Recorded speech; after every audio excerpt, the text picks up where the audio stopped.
Is it warm down there? What's We it just at? hit a cold spell. Actually, it got into the upper 30s, in fact. So So yeah, but we have lately it's been 70s. So we're we just hitting a couple days of cold weather. we've been so erratic here in Illinois in the Midwest. It's been a nightmare. Literally, last week Friday, like Thursday, Friday, it was in like the 60s. Weekend was in the 50s, and then yesterday and today, like in the negatives with the wind chills, some snow, some freezing rain. It's horrible. It is St. Patrick's Right. Day, so that's to be It is. expected. But it is also here in Illinois. Today is Illinois' primary election day. So I voted this morning. You get your little sticker, you feel proud, you go out and you do your civic duty. And so I wanted to pose this question to you.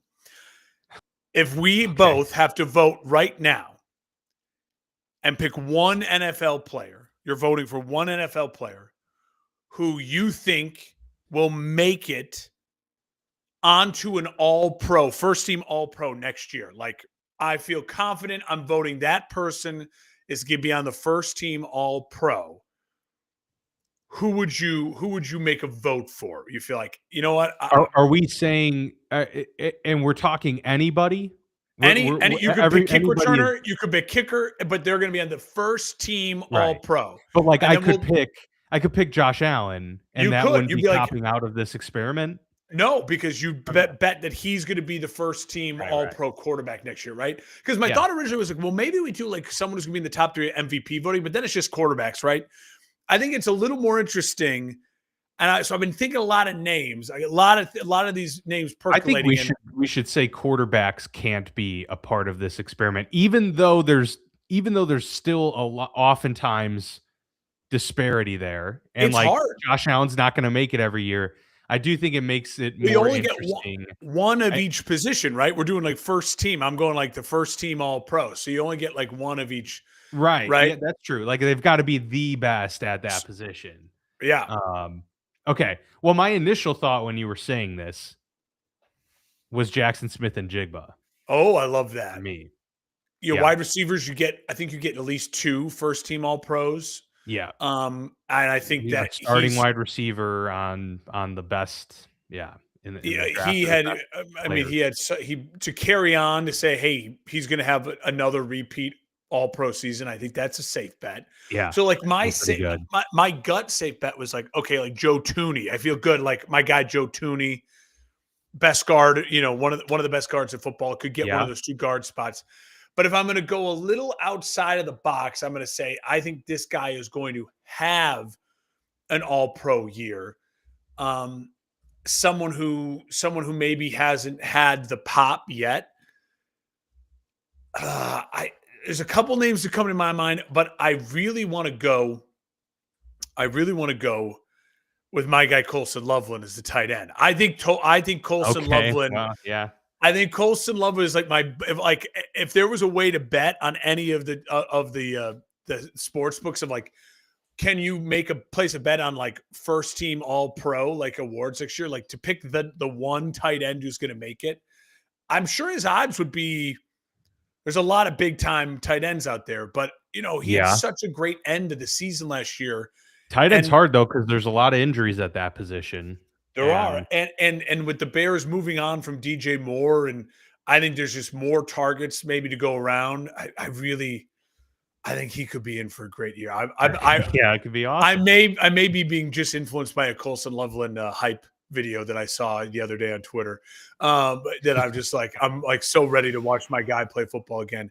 Who else? And think of anyone else? Is there anyone else? I'm trying to think on the defensive side that I'd be like, Yeah, "Oh, for sure." I like mean, Micah Miles Parsons would Garrett. be a good bet, Yeah, coming back from injury, like something to prove. Um, but like Myles Garrett, of course, yeah. you know. But I was trying to think secondary. Who in the secondary could I feel super McDuffie in the new super team confident? first year and first year with the Rams. Trent McDuffie. You know what I mean? He's a Yeah, like stud. Cooper DeJean would be, Yeah, a that could be a good potential one. candidate there. But yeah, I mean, That is actually a more interesting thought experiment than I thought at first, because 'cause you're like, well, you gotta pick it's someone you gotta It's feel only confident is the number 1 yeah, right. or Because like number 2 at the with very least. MVP, like it's like okay, who's going to be in the top 3 of MVP next year? I'm going to feel like Josh Allen, Lamar. I feel like could have a bounce back year, be easy to. You're basically picking quarterbacks. Like running back is really tough because I'm just like I think that From year Kenneth to year, you Walker, don't I mean, yeah, hey, yeah, Ken Kenneth yeah, I was gonna Walker. say Kenneth Walker. Can we Could he be just a bell? Could he end up being a real true bell cow back and have a great year in Kansas City? I think that Saquon Barkley will have a bounce back year. Maybe not what it was 2 years ago, but certainly better. Um, McCaffrey's always gotta be in that Caffrey's always discussion. got to be in the discussion. So it's a fun thought starter for all of our football starved people out there. You want to chat with your buddies to try to figure out, make some predictions on who you think is going to be first team All Pro next year. They got to stay healthy. They got to have an elite year, and then the writers have to think they were the best still at that position. Because I think wasn't it True. the year that Josh Allen won MVP? He wasn't first team All Pro quarterback. It was one of those. It was like a more recent year where it was one of those weird ones. Where it was like either Lamar won Mm, MVP or first team All Pro, but didn't win the other. Like it happens sometimes it with the does. first team All Pro. Yeah. No, it's a good point.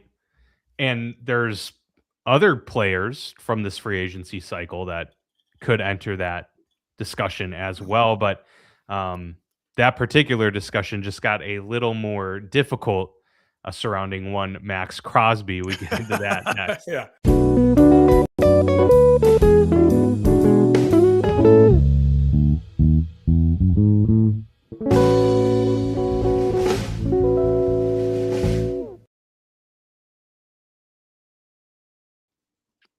Continuing here with our free agency frenzy reaction.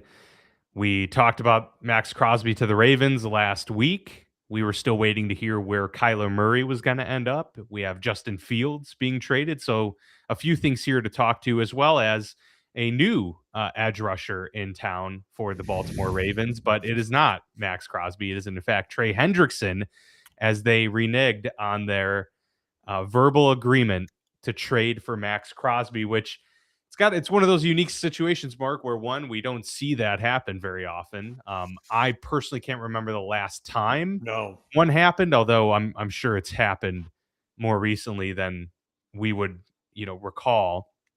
But something the Ravens didn't like. Perhaps they're blaming it on the physical. They saw some things that didn't give as rosy of a picture of the long-term prognosis for Max Crosby, because everybody knew he had knee surgery. Everyone knew he wasn't going to come in ready to pass a physical today. So there had to be something else in there that surprised the Baltimore Ravens. And a lot of people are speculating that it's the long-term prognosis of the knee. They know he'll be fine this season for the most part, but maybe they didn't feel it was worth a 2 first-round picks for someone that maybe they'll only have for a season. So an interesting situation there. And now the Raiders are not in a terrible situation, Mark, because they get a phenomenal player back on their team, and they can still technically afford all of the players they paid for, but they are kind of left holding the bag in some regards.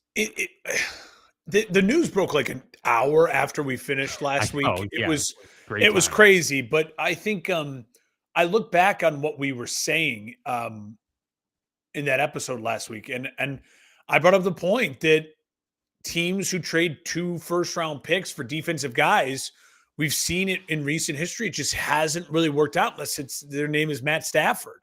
Um, and so I think if I had to guess, I think it was a confluence of things. I think the Ravens people sat there, the decision makers in the room. They heard the pushback.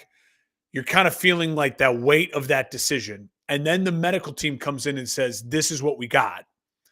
And I think they all looked at each other and said, let's get out of this. Let's get out of this. And I think the thing that made that easier was the fact that Trey Hendrickson, who we'll talk about here in a minute, was still on the market. And they could look at that Right. and say, hey, we have the money. This is what we are going to give in an extension to Crosby. Let's just give this to Trey Hendrickson, and we know who's healthy, but is still going to fit a position of need. And let's get our first round picks back and still feel like we improved our team. And I think if you're Baltimore and if you're the Raiders, I think it's a win-win for both. I think Baltimore would be better with Maxx Crosby than Hendrickson. Yes. But I think Baltimore with Hendrickson and their first And round their picks picks, the yeah. next 2 years is going to be better than just with Crosby. I think if you have And it was distilled, 14. Like, they were yeah, picking pretty high in the draft and this year. they haven't done that in a long time. So it's one of those. I'm like, I think for Baltimore it's a good thing, and I think for the Raiders the fact that if the money works out and you can keep everyone right, and you keep Maxx Crosby, then you roll with it. And so far it seems like he is embraced going back there. They've embraced him being back there. And I think it's a total win for both teams. I mean, the Raiders, would they love the picks? Yeah, but you're going to get your quarterback number one overall. And you just got a ton of things in free agency. And you were really aggressive in free agency because you kind of felt like you had to be after knowing that you were going to clear Maxx Crosby. Now, money's going to be tight for the Raiders, real tight. But they're not going to be paying anything for their quarterback, and if you're just adding draft picks at this point in time, which, they filled so many holes during free agency, it's one of those, it feels weird. I'm like, it feels like this should have just been how it happened. You know what I Yeah, mean? yeah. Like, and so what a weird good little saga it was. And anyone out there who bought a Maxx Crosby Ravens jersey, I feel bad for you.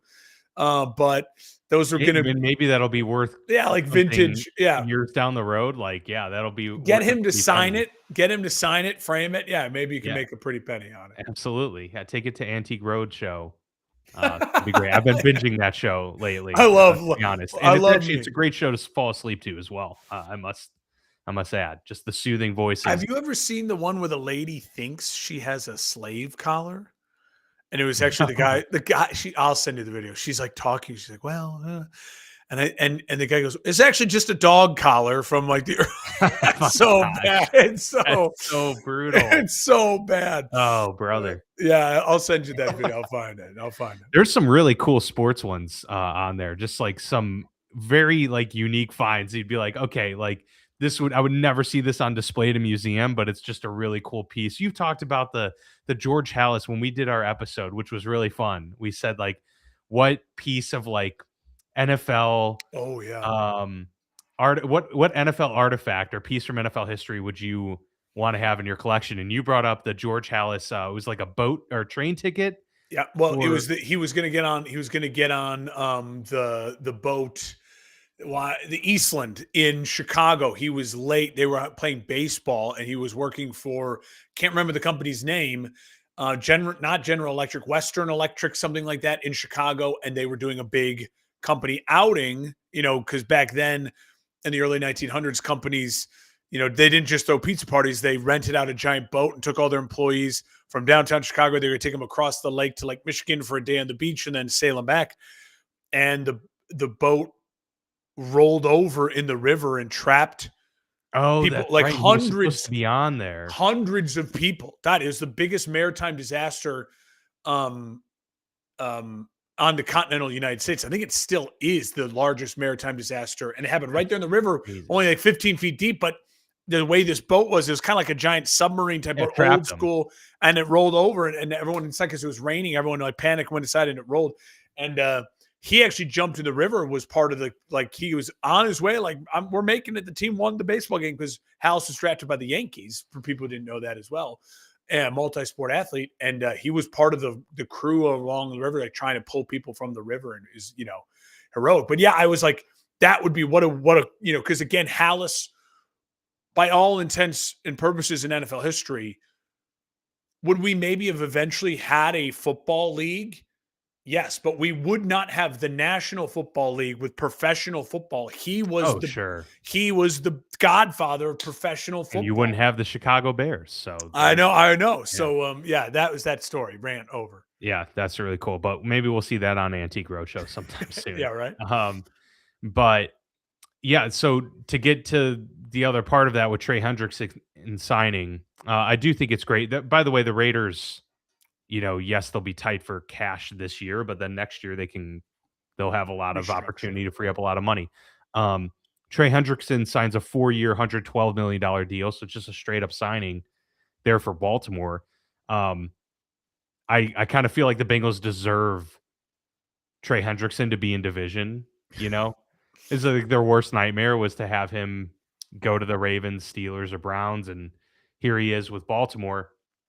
Um, Really good signing for them, though. I mean, obviously, yes, Maxx Crosby currently is a better player, but I would say that the gap isn't that wide. So overall, I mean, they get a great player. They get to keep their first round picks.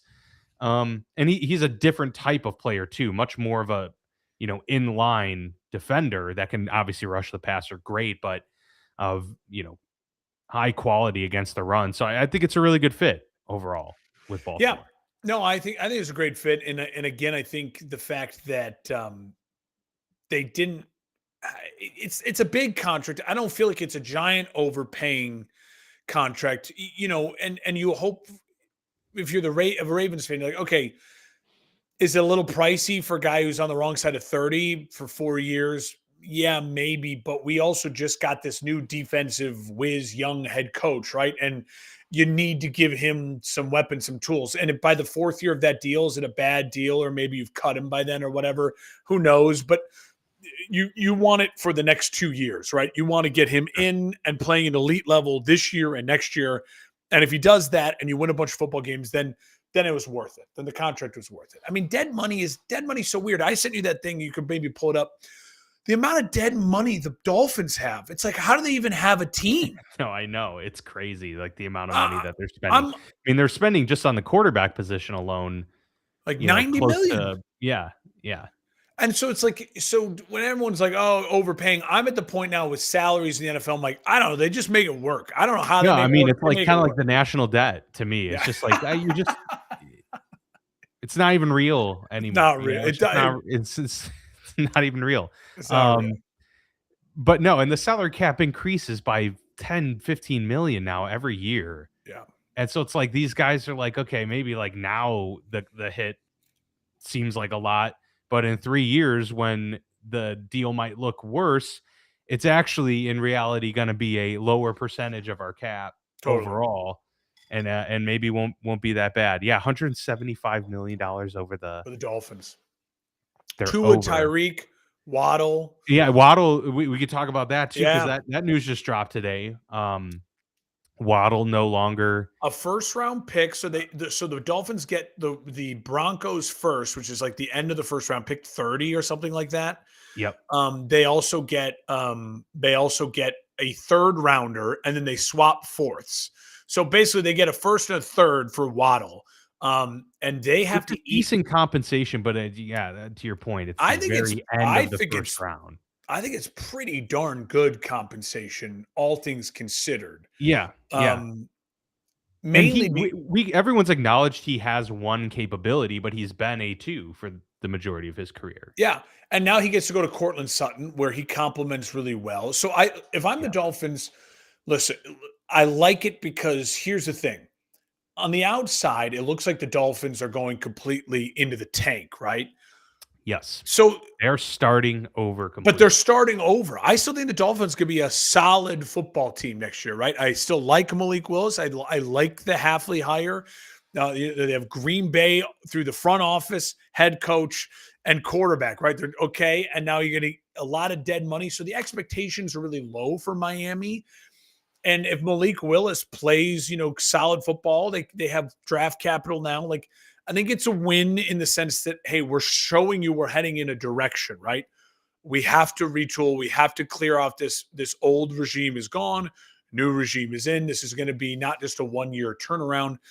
And to get a first round pick and multiple picks, a first or a third, two quality picks Yeah. for a guy like that, I think is a great get. And then if you're Denver, I mean, I don't know how you feel about it, but I think this is Denver's version of, I think the Bo Nix last stand. The Bo Nix story is very interesting. The way that ended at the end of the year with the injury, and then him and the Peyton drama that we touched on in the show, it makes it feel like it's not the perfect marriage, right? Like there's maybe a little bit of maybe just a little bit of friction there that you There wouldn't. seems to be a common denominator in that Yeah. dynamic with, Yes. friction with Sean Payton and a Yeah. quarterback. But what I guess the larger point I'm trying to get at is, listen, if you are the Broncos and you're Sean Payton and you're saying to your fans and to your coaching staff and to your organization, we gave him Cortland Sutton, we gave him Waddle, he's in my system, Number 1 defense. and it's still not looking like, like he's not Yeah. performing it the way I feel like it needs to be, then maybe it's easier to have the conversation about, we're not going to sign him to a giant contract, right? And if you're Bo Nix, you got to be pumped because, again, your goal is to get that giant contract and to be the quarterback for the Denver Broncos. And it's going to be a lot easier when you have now Waddle and Sutton to throw the ball to, good quality tight ends as well. And they still have Bryant, the young receiver out of Illinois, who came on strong there at the end. They still have that one other kid from Oregon. I can't think of his name. He played really well as a wide receiver with Mims? Knicks. Are you talking about Now, who is the guy? He didn't have a ton of production, but he has good connection with Bo. So he's got weapons. Like, we digress. yeah, that's He's got weapons. It's another one of those, it feels like it's a smart move for both sides. If I'm the Broncos, if you're saying to yourself, hey, we're going to target a wide receiver at the end of the first round, well, come on. We know how it goes. By the end of the first round, you don't really want to be spending a first round pick on a wide receiver. Look at some of the late first round pick wide receivers that haven't necessarily panned out. Waddle, in my opinion, is better than what you're going to get at the end of the first round. So I can justify it in that way.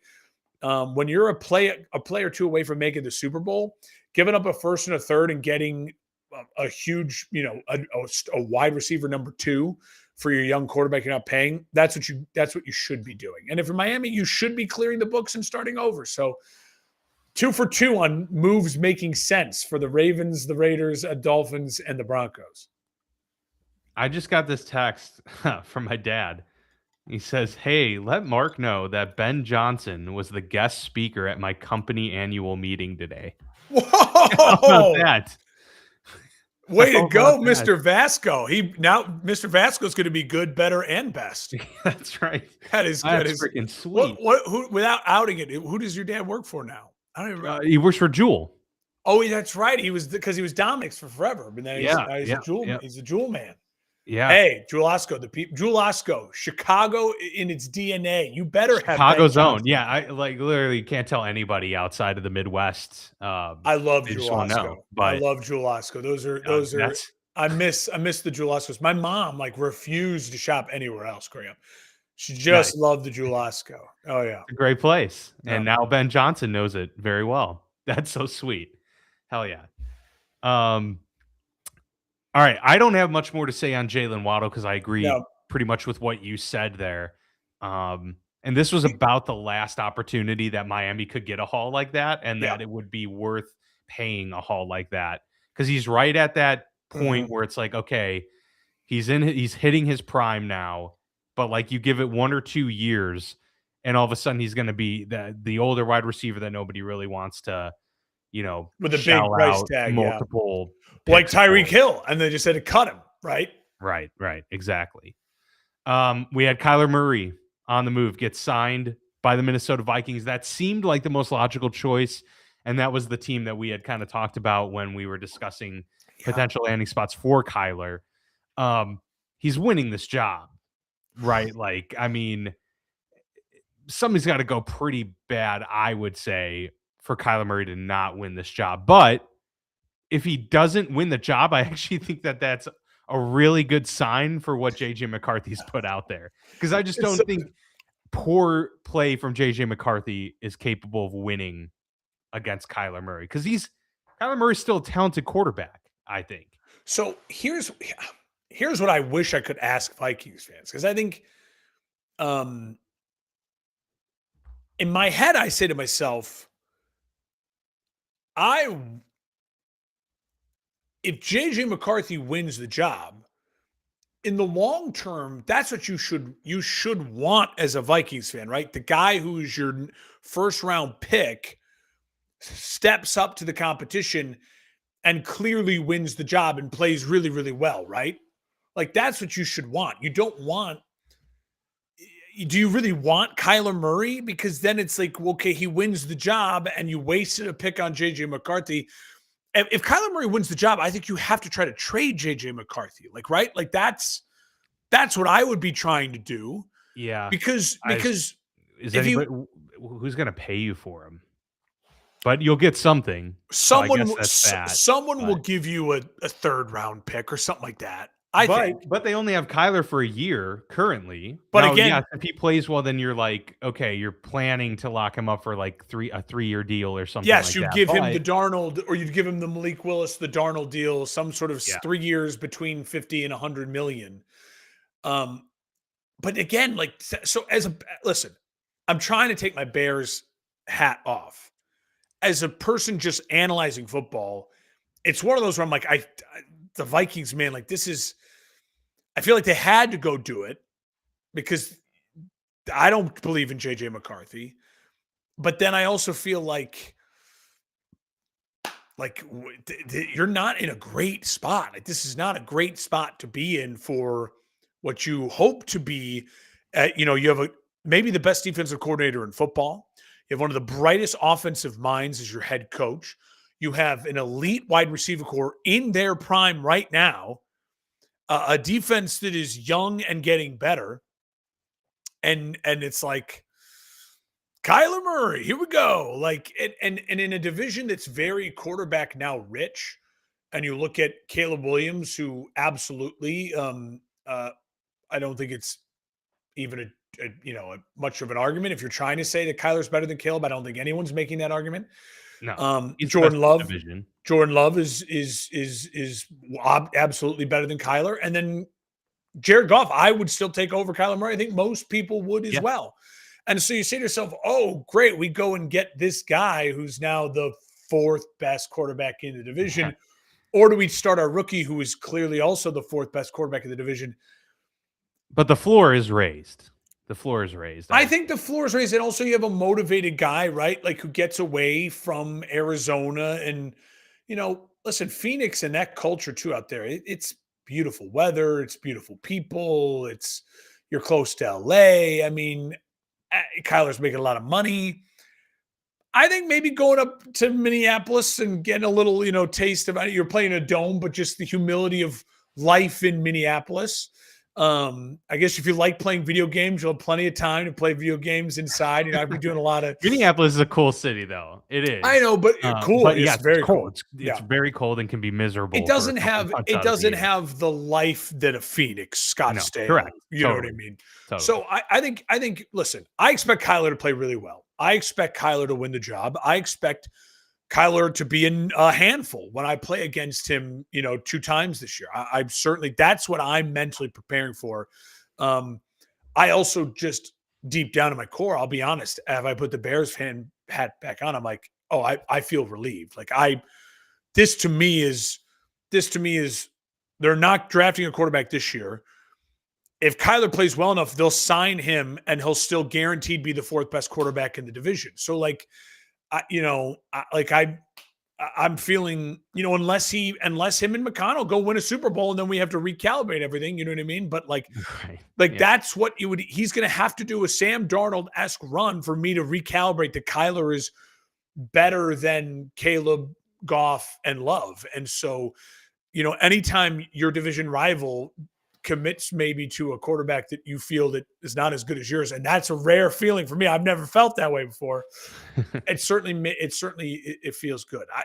It's going to be a great storyline to watch throughout the year. And then listen, if it's a disaster in Minnesota for both of them, then they're drafting a quarterback in the first round Yeah. next year. Yep, for sure.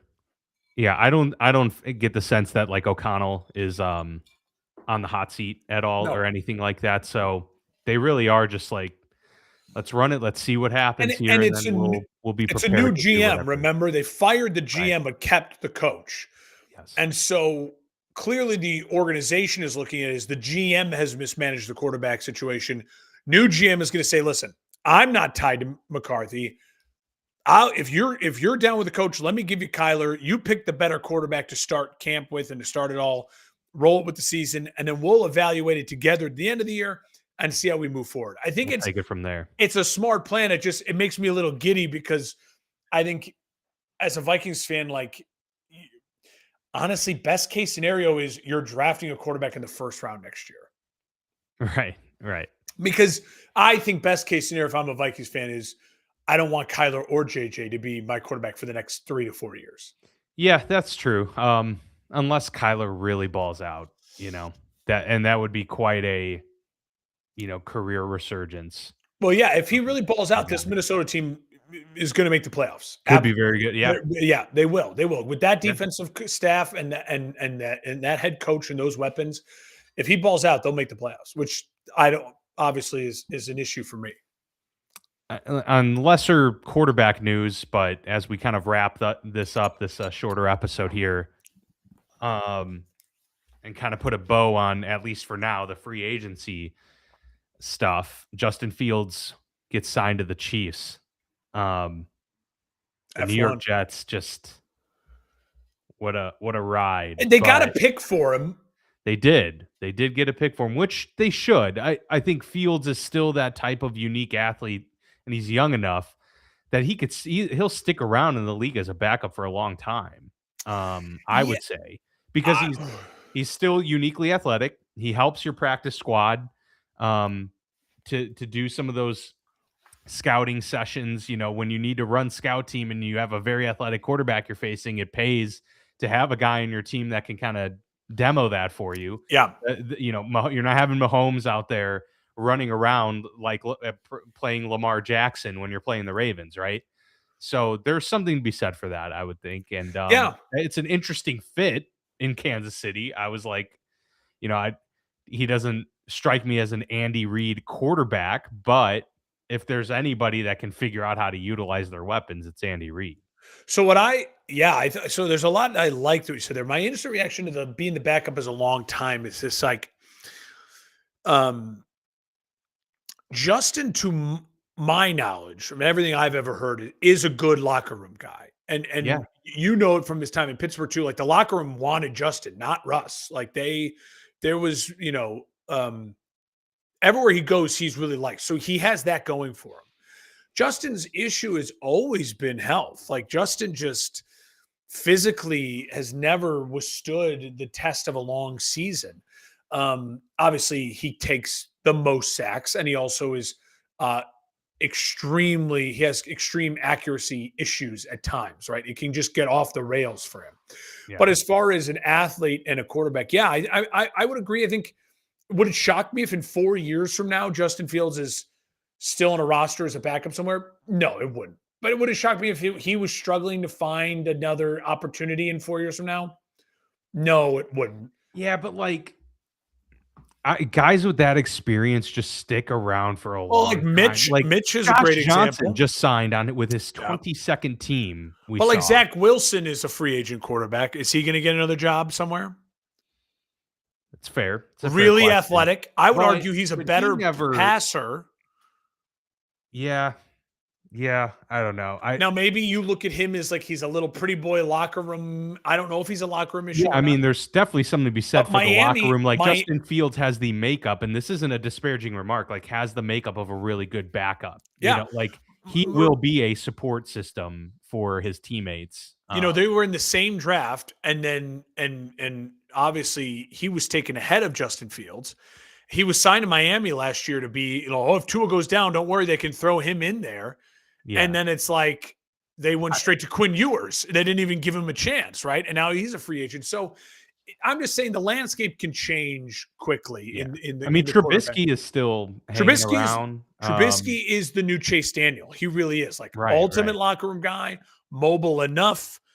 He's never going to threaten your starter, right? Like there's zero threat to the starter, but can win you 2 of the 4 games you might need him to play that year.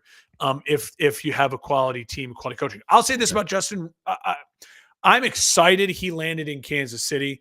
I'm excited he's going to have a chance to take a ton of reps this offseason with Andy Reid and Kansas City. And I think Andy Reid will absolutely have Justin Field packages. I think you'll see him and Bieniemy goal line stuff. There will be moments where you're like Justin Fields and Mahomes are on. I think there'll be moments where Justin Fields and Mahomes are on the field together. I absolutely think it. I think they will See that? utilize him as a weapon. And again, we've been saying it for years. The best job in the NFL, I would sign me up for this 5-year, $20 million to just be Mahomes' backup for 5 straight years, right? Just Yeah, living in a great city in the heart of America. And you might have to play once a year because Mahomes always tweaks a hammy or tweaks an ankle, right? You might have to play a half a year, or sure. on rare years when Mahomes actually gets injured, you play. And if you have to play, you're playing with Andy Reid as your head coach, right? Like in a winning culture. So I think maybe it also, to me, it shows that um, they're putting a lot of value in the backup position for the first time, you know, really, really saying, all right, we're gonna trade for a guy, not just sign Gardner Minshew off the street. We're Right, gonna right. try to maybe value the backup position. And if I'm Justin Fields, I just keep telling Pat, take your time, take your time. Yeah, exactly. Give me a couple starts. Give me a couple starts because Justin's the type of guy that if he gets to start the first 4 games and looks really good, look at Malik Willis. He got to start like what 5, 6 games in 4 or 5 games in total in 2 years in Green Bay, but with an offensive staff in a really great culture, he became the give that guy a chance. And Yeah, and I think Justin Fields, if he gets to start 4 games and plays his best football, it might show offensive coaches around the league like I'll take a flyer on Justin Fields, in the future, yeah. and that could certainly keep his backup status going for a while. But I kind of hope Mahomes isn't ready to go week 1.